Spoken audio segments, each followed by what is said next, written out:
This is ACC Nation with Will Ogerman and Jim Quist, featuring ACC sports news and interviews. Available on streaming radio, podcast, and YouTube. Corey Crisan of DK Pittsburgh Sports is our special guest. And we're talking Pittsburgh Panthers basketball. A lot on the plate, man. We can go back a couple of months and look at where Pitt was, and they were a surprise team. And now, this is how I feel about this, Corey. It's like I was an occupant of one of those vehicles that was shot down. And, I've been gone for a while. I'm obviously an extraterrestrial. And I dropped into Lake Huron, and I'm looking at the ACC rankings and or the standings rather, and Pitt is on top. And I'm going like, wait a minute, what happened between the time I went back to wherever I was from and when I came back and dropped into Lake Huron? Tell us a little bit about what's going on with Pitt basketball.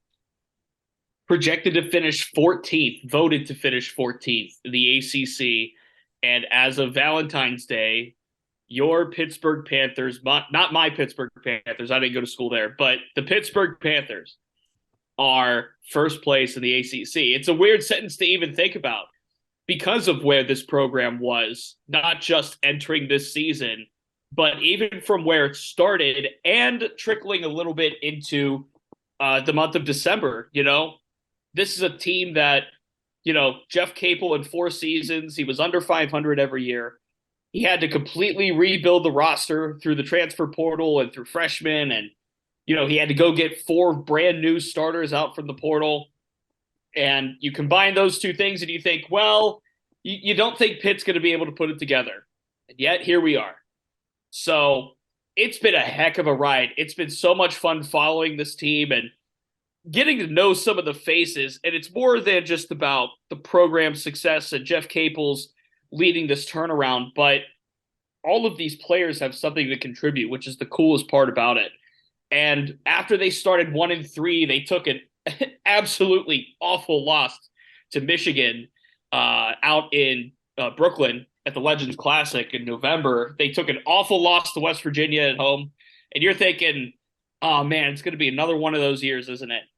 Capel's going to be on the hot seat. There's going to be problems everywhere. And then eventually what happens is, Dior Johnson gets in trouble with legal issues and John Hughley decides to take himself out of the program, essentially deal with some, personal issues. And then Will Jeffries gets hurt. So, Capel's doing this without 3 scholarship players, without 2 starters. He's doing this after, again, 4 losing seasons in a row. It's been just a majestic overall wild ride for the Panthers. And like I said, it's been amazing to be able to follow along with. Since you brought up Valentine's Day, Cupid obviously shot Capel with an arrow because there's an awful lot of love for him now. As you mentioned a second ago, man, he was my top candidate, I think, between he and Brownell at Clemson for hot seat candidate in the ACC. Now, let's look at that for just a second. If he doesn't deliver in the ACC tournament and doesn't get a bid, which it looks like he's probably going to at this pace, to the NCAAs, if that doesn't happen, is he back on the hot seat? Fascinating question, but my first inkling would be to say no, and here's why. He had to, again, completely retool this roster. And there's been a lot of circumstances that he's had to deal with that are out of his control. And if you've listened to what Heather Lyke, the athletic director here, has talked about over the last, I would say 3 months, really dating back to December. Mm-hmm. She did a sit-down interview with us in December, talking about all kinds of stuff, including the state of the basketball program. This is before they went on this massive tear. I believe since they got back from Brooklyn, they're 18-4. You can correct me if I'm wrong there. But and then I talked to her at the North Carolina game down in Chapel Hill. And again, it's another vote of confidence to Jeff Capel. She made a really interesting point about, she gets to Pitt And quite frankly, there wasn't much going for it. If you remember back in 2017, 18-ish, not much going on at that university. And a lot of programs had to be rebuilt back up. This is the same exact case for basketball, for men's basketball. So Jeff Capel comes in, is tasked with cleaning out, so to speak. And he talked about, I would say it was about a month and a half ago, about the state of where the program was at when he got here. And he said, and I'm paraphrasing here, the cultures that Ben Howland and Jamie Dixon built here were completely gone when he got here. So he felt he had to completely rebuild this thing back up. He says brick by brick all the time. You can take a drink every time you hear him say it, and you'll be okay. But he had to take time to do this. And of course, the transfer portal now, over the last 2 years, when you get a Jamarius Burton in, when you get the Nelly Cummings and the Federico and all of those guys in, and that recipe just works. And they're going to make the NCAA tournament at this point. It would have to take some catastrophic stuff over these last couple of weeks of the season for Pitt to miss the NCAA tournament at this point. How far do they go in the ACC tournament? I'm going to project in my crystal ball with 2 months or 2 weeks still to play that Pitt gets a bye. And I would go and say Pitt would get a double bye. Like, I don't think that's ridiculous to forecast that they get a double bye. Not at all. So let's say they're in the quarters and it's North Carolina they face again, just for the sake of conversation. If North Carolina beat Pitt, I don't think anybody would look at Pitt and say, well, how? Like, what? Like, they're going to fire Capel for that? I don't think so. That's a circumstance. Obviously, you'd be facing a team a third time, and beating a team 3 times is hard to do in any sport. But just, again, for conversational purposes, I think the ACC towards the middle is pretty jumbled up, and I think there are teams that are very comparable to each other. I also think there's matches that favor Pitt and matches that don't favor Pitt, where if they saw them in the ACC tournament, it could go either way. So that's just where I feel with this team. They've done more than enough to show they're an NCAA tournament team, and that in and of itself, I believe, is enough to keep Capel locked in for however much longer it has to be. Interesting. I'm going to, before I turn it over to Will here, I just want to make an observation that what was before was horrible. And Jeff walked into a situation literally where he was diving into a pool that was filled with excrement, and he had to go down and hit bottom before he could start coming back up.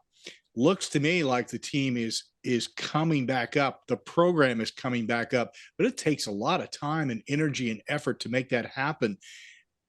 Maintaining that momentum, I think, is what's critical. And if he can show that he can do that for not only this season, but maybe get them into a couple of wins in the NCAAs, and then next season maintain that momentum, I think he's in a good position. If I can interject for a second, I'll tell you right now what I think this team's ceiling is. I think they could be a Sweet 16 team. And I'm not, and the reason why I say that, and the reason why I would be hesitant to think that, I would be hesitant to say that because they're not that deep. Nike Sabandi, great scorer off the bench, great six-man. He would have my vote for ACC six-man of the year. Mm-hmm. Beyond that, though, there's not too much. The Diaz-Graham twins still have a little bit of growing to do. Nate Santos, he's spotty at times. And then, you essentially have KJ Marshall, a walk-on, as your 10th man. So I would put that as the ceiling. I think they could win the ACC tournament. They're just as easily one of the, I would say, 4 teams that could win the ACC tournament. And then, when you get to the NCAA tournament, you're playing with house money. So, I think they know that. I think they're well aware of that, and they're definitely well aware of the disrespect they're getting with, Ken Pom and the net and the AP rankings now to this point. Yeah. Which, the only thing that really matters there is the net anyway. So, and that puts them in a position. Jason Carmelo with Big Underdog Bracketology has them seated as number 9 along with Duke at this point. And I'm thinking that's not a bad place to be right at the moment because it's sort of a lock. But the rest of it, I just toss out, baby with the bathwater sort of approach here, because quite honestly, at this point in the season, it doesn't make any difference. Will? So I think the thing that I'm fascinated by is just how different, at least offensively, the change has been from last year to this year. This was one of the slowest teams in the country last year by tempo. I think they're one of like the 25 to 30 slowest teams in the country. Now they're pretty much middle of the pack, but at the same time, all the numbers offensively, defensively have taken a gigantic step forward. Why or what kind of precipitated such a drastic change?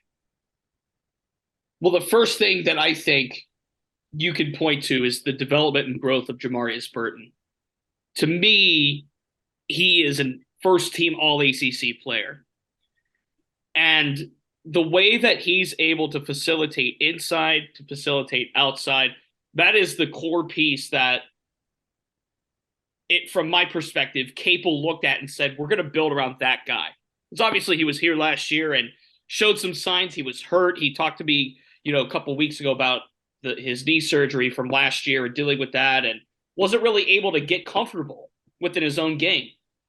He has a full offseason of rehab, and he's just been a rock star for this team. But then you talk about the shift in the style in which this team plays.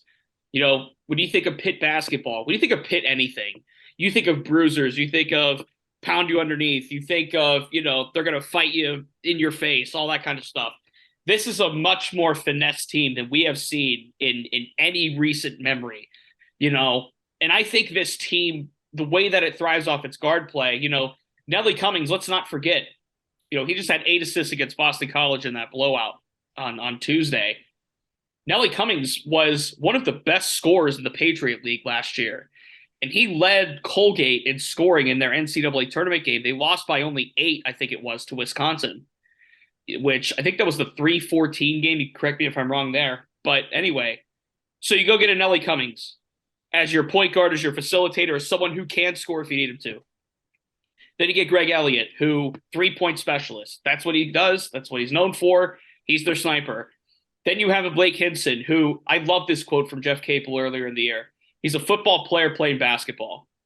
And what he meant by that was Blake is a physical guy who will bust you for 7 to 8 rebounds, but he'll also make 5 or 6 threes.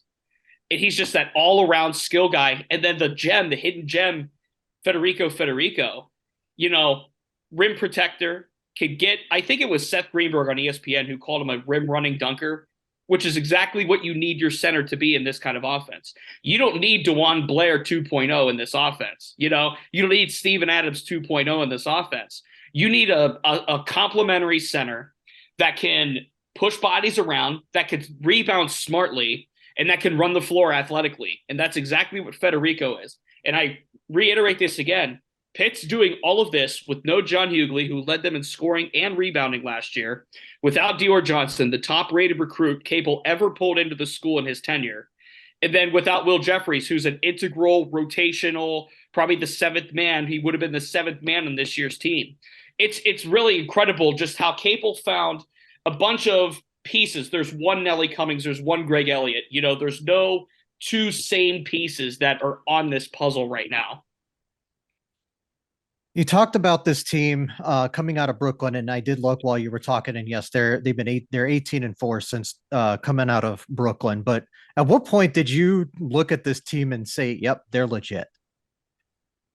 It started for me when they beat Northwestern at Northwestern, and that was not long after they got destroyed in Brooklyn. And Capel pointed to this. Last we talked to him in a press conference setting, I believe it was last week.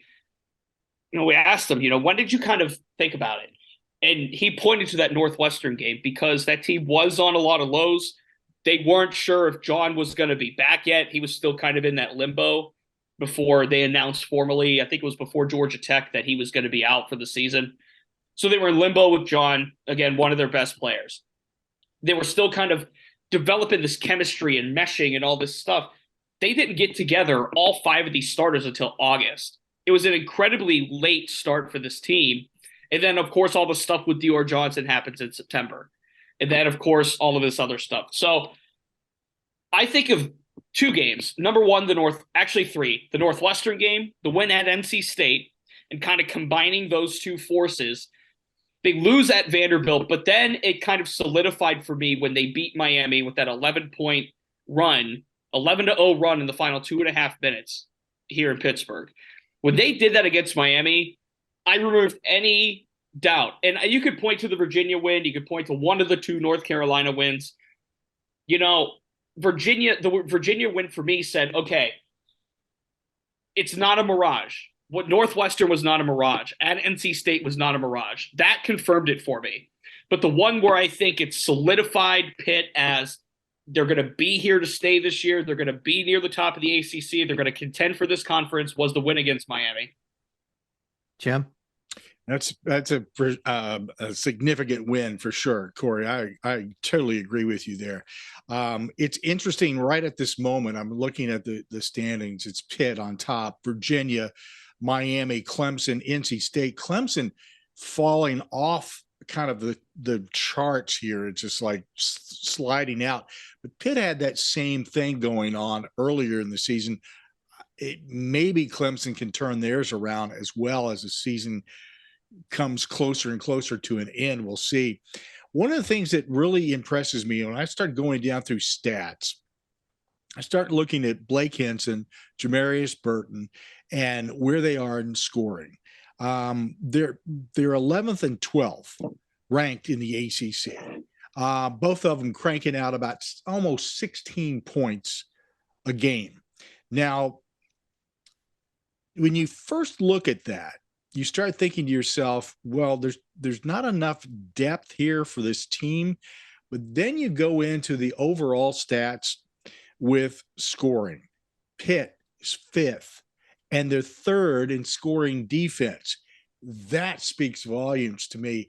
Tell me how that comes into that picture of presenting this team is becoming more well-rounded and can play you on both ends.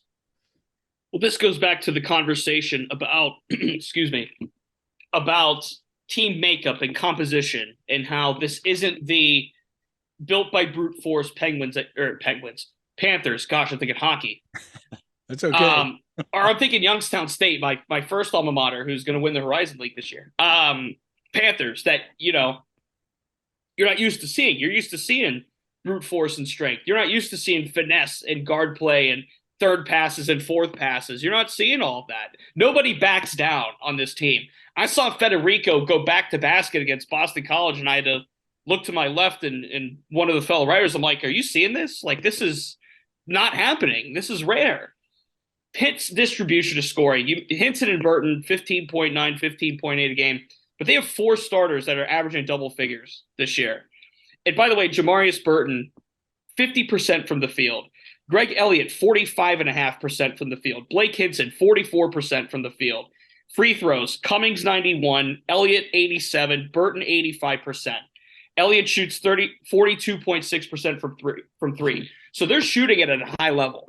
This team is built on shooting. This team is built on, and Capel said it at the start of the year, we're going to shoot threes. He wasn't lying. This team loves to shoot threes. They know how to make threes. They know how to create for threes. And I go back to Jamarius Burton. Every time we talk about the offense, they say glue guy. That's the term. He is the straw that stirs the drink of this offense. As Jamarius Burton goes, so does Pitt. And the way he's able to create his own shot, facilitate inside to out, the way he could spot up a jumper if you need him to. They love to run in transition as well. And there's so many opportunities that they have created because they are now built as a faster and as a more, what's the word I'm looking for, potent shooting team than the Pitt teams in the past have been. And quite frankly, when you look at the inferior competition in the conference, they're just running these teams down. When you look at the Boston Colleges, the Louisvilles, even to an extent what they were able to do against Florida State, they're able to run these teams down now. So that's what's fascinating about it to me. And it's not just one guy. If my memory serves correctly, Pitt has had 5 different players lead them in scoring on a given night. I believe it's been Burton, Hinson, Cummings, and Sabandi. I don't think Federico's led him in scoring one night, but That's why I go off the top of my head and I don't do real research. So we can make fun of me for getting it wrong. But my point is, we've seen this happen where if Cummings is off one night, or as Capel said, he's playing hurt, not injured, but hurt, you know, Nike Sabandi's there to pick him up against Florida State and play, 18 minutes or however many it was. It was a lot of minutes in the second half, maybe 14. And he's able to score 10 points off the bench at the second half and lead Pitt to a win. Or Greg Elliott's able to shoot the lights out at Louisville. Or Jamarius Bird could put 31 up against North Carolina. There are just so many different ways for Pitt to do this. They're all experienced. They're all about each other. They're all about the team. Capel used this quote, I believe it was after the Miami game. They want Pitt to have all the glory. That's the coolest thing about this team, is that just the mindset and how they all play for each other like that, and everybody's selfless about it. I like the turnovers as well. There's an awful lot of turnovers that are they're forcing turnovers on people, and those stats are starting to rise. I have seen a very strong surge in that, and that tells me that team is really gelling, and has found their rhythm with one another. I could look at another team in the conference right now and say, well, they kind of lost theirs, but I won't go into that right at the moment. So let's go back to something here. One of the things that I always find a little confusing and frustrating, especially if I look at it from a fan's perspective, is when you do look at the AP top 25 or the coaches top 25 or Ken Palm.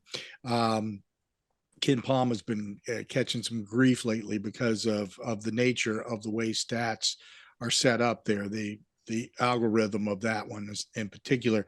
But in the AP, there's only 4 teams that are listed in the top 25 out of the ACC. Sometimes I think that people kind of miss the mark here, but Virginia is at 7, Miami 15, NC State 23, Pitt is in the receiving votes category at 29. So it's not like they're that far out of that mix. And as we mentioned, Ken Palm, Pitt at 55, and the net, they moved up 2 there. So they went from 51 to 49.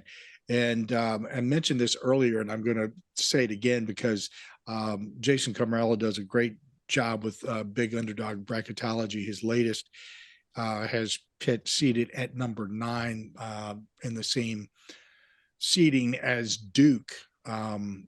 Duke gets, I think, a little bit of a pass and has in the past. So I won't get into that part of it. But here's a story that I think is worth talking about, because I do have a lot of respect for Mike Bray, Notre Dame's head basketball coach, and he came out and said that he thought that Jeff ought to be considered strongly for Coach of the Year. Your thoughts on that?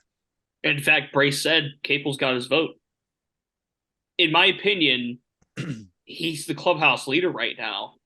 You could look at Tony Bennett. You could look at Brad Brownell. You could look at Jim Larinaga. In my opinion, it's a 4-horse race between those 4. And I would put Capel at 1. I would put Brownell at 2. And then Bennett and Larinaga are kind of your 3A and 3B. There were expectations for Miami. There were expectations for Virginia this year. Pitt had, again, the 14th team in the ACC placement by dumb writers like myself.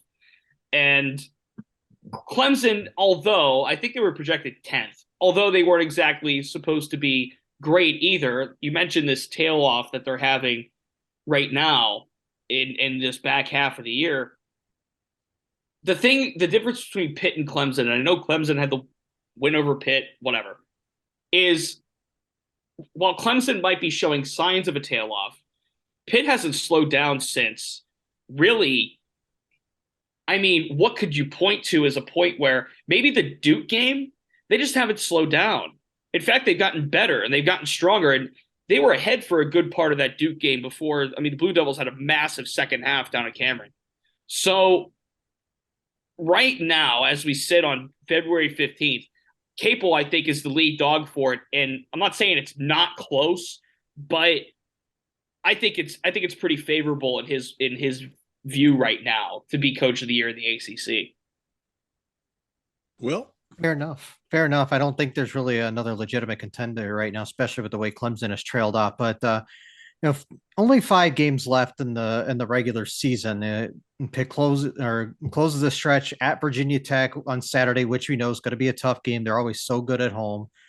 Beating or home against Georgia Tech and Syracuse following that, and then closing the season at Notre Dame and at Miami. What's it going to take for? Well, obviously, it's going to take a lot for them to win out and potentially win the ACC. But what's a realistic expectation of record for those final 5 games? If they go 3-2 with the 2 losses that I would accept, I'll put it that way. Okay. The only two acceptable losses at this stage would be at Virginia Tech and at Miami.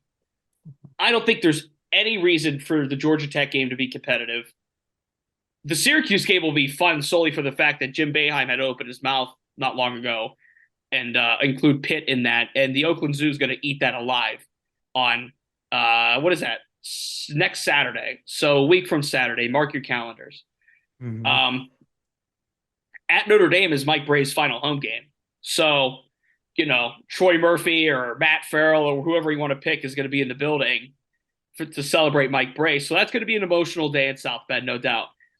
But the 2 games I'm most worried about are at Virginia Tech and at Miami. And I think there are pretty obvious reasons why. You mentioned it there. Virginia Tech, very hard team to beat in Blacksburg. You're going to enter Sandman, you're doing all that. And that's just a tough team. They beat Virginia there, obviously, this year. And they have a couple of really good wins. At Miami, look, if Pitt doesn't go on an 11-0 run to close the game to win by 3 at the Pete, Miami coasts to a win there. Miami fumbled that game away down the stretch. There were a few instances where you could have confidently said the Hurricanes should have won that game. So I believe they're undefeated at home still, the Hurricanes are. So March 4th, the final game of the regular season would be the one I'm worried about. If they go 3-2, the 2 losses have to be in Blacksburg and Coral Gables. They have to beat Georgia Tech, they have to beat Syracuse, and they have to beat Notre Dame, in my opinion. I know Jim threw out the question about, is it fate about Capel's hot seat, but what are the odds he likely gets an contract extension if they, after this? Well, that would be the fun one, because here's 2 factors going against it, right?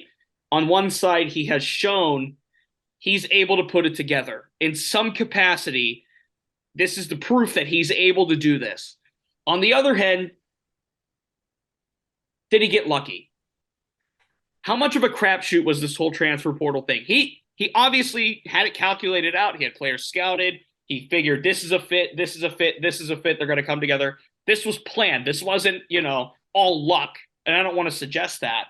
But there has to be a luck factor involved in putting 4 new starting 5 out there, all from the transfer portal, all veterans, all experienced, and then it just meshing together.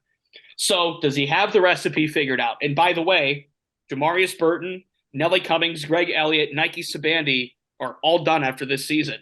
So 4 of your main 6 contributors are gone after this year. You'll have to bring in, they have 3 really good freshmen coming in, and I don't want to discredit that. And then Dior Johnson will be back. John Hughley should be back. And Will Jeffries, will be back from his injury. And, I'm not suspecting, I said should for Hughley. I want to make it clear. I don't think he transfers. But you're going to bring those 3 back, plus the 3 really good recruits, couple of 4 stars and a 3 in there.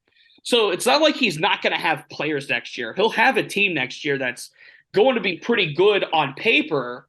And then, of course, building off of what happened this year. But with a contract extension, does Heather want to push that button? Based on what she said before, I think they're going to be more inclined to discuss an extension than they wouldn't be, if I could put it that way. Those kind of things are always hard to predict because, number one, quite frankly, you never know what other programs are looking at what Capel's doing and say, well, why don't we just go pay that guy a ton of money? You never know in this world, the way that players flip, coaches flip, Mick Cronin got the rawest deal of all time in Cincinnati, and now he's going to lead UCLA to another Final Four. I mean, that's just the reality of this business and this sport. So, I wouldn't put it past Pitt to discuss the extension, with Capel. How likely would it be to sign it? I think he would sign it, but where's the dollar value come in at? How much does he feel he's worth since he's got the turnaround going versus how much does Pitt want to say, we believe in you, we saw what you did this year, here's the money you want, versus you had one winning season out of 5. You might need to show us a little bit more. That's a really fascinating topic that I give it some thought to, but that's just my baseline thought on it right now. Well, that's a topic we could discuss for the rest of the evening. Mm-hmm. There's no doubt about that. To end it on a really positive note, let's go back to what you were projecting. Where are they going to finish in the ACC? Where are they going to finish in the ACC tournament? And where do you think their upside is for the NCAA tournament? So Pitt, I think, has the toughest schedule remaining among themselves, Virginia, and Miami, if my memory serves correct. And then once you get to the ACC tournament, that's matchup dependent. If they get the bye, the double bye, whatever it may be. I don't see any world where they don't get a double bye unless something insane happens. So with that said, they should get to a semifinal. Just thinking about the potential, quarterfinal game they could play. I mentioned a North Carolina. I think it would be like a North Carolina, potentially an NC State, potentially a Syracuse, potentially Virginia Tech. So like anywhere between that and that middle of the pack of the ACC, you just never know who could beat you on that given night. I think getting to the semifinal is attainable. Getting to a final is always hard to pick. But obviously you have to go on some kind of run. Usually it's the quote unquote hotter team in March that wins and not the quote unquote better team. So we'll see how they play these final 5 games out to end the year. I said it earlier with the NCAA tournament, and I think they're a lock at this point to get in, barring anything catastrophic. I think the ceiling is the Sweet 16. And that's not to say that, again, the ACC puts 3 teams in the Elite 8 last year, and could Pitt get on that level? It's not to say that. It's to say that with what I know about this team, and that's they don't have the greatest depth. They can be streaky at times. If a Jamarius Burton is neutralized like he was in the first 10 games against Boston College, and that happens against, let's say it's a Creighton or a Rutgers or somebody in the tournament, that's a tough thing to overcome. And I think that on the flip side, they could get piping hot just as easily as we saw against Northwestern, who at the time had the number 4 defense in college basketball when Pitt blew them out in Evanston, or against a team like Boston College, who we saw yesterday on Tuesday as we record this, where they started slow and then found this 6th gear that they absolutely fried the Eagles. Like, it wasn't even close. So that's where I would put them at a ceiling. And I think, again, getting the NCAA tournament's foregone. It's just a matter of what seed they're going to get. We'll see. Mm-hmm. We'll see. I mean, that projected 9 is, like I said, it's not a bad place to be at the moment. And if they do better in the tournament, I'm sure that'll be upped quite a bit. We'll see what happens there. Hey, good talking Pitt basketball with you, Corey. There's a lot to sleep on and chew on here, and some nice dreams that you're going to give the fans, Pitt fans there. They'll go to sleep tonight dreaming of some of these accomplishments. It's pretty neat to see. It's nice to see that the team has turned itself around too. From DK Pittsburgh Sports, Corey Crisan as our guest. Thank you, sir, for joining us. Hope you have a great one and look forward to seeing you again. Thanks, Corey. Appreciate it, guys. Thank you very much. Always happy to help.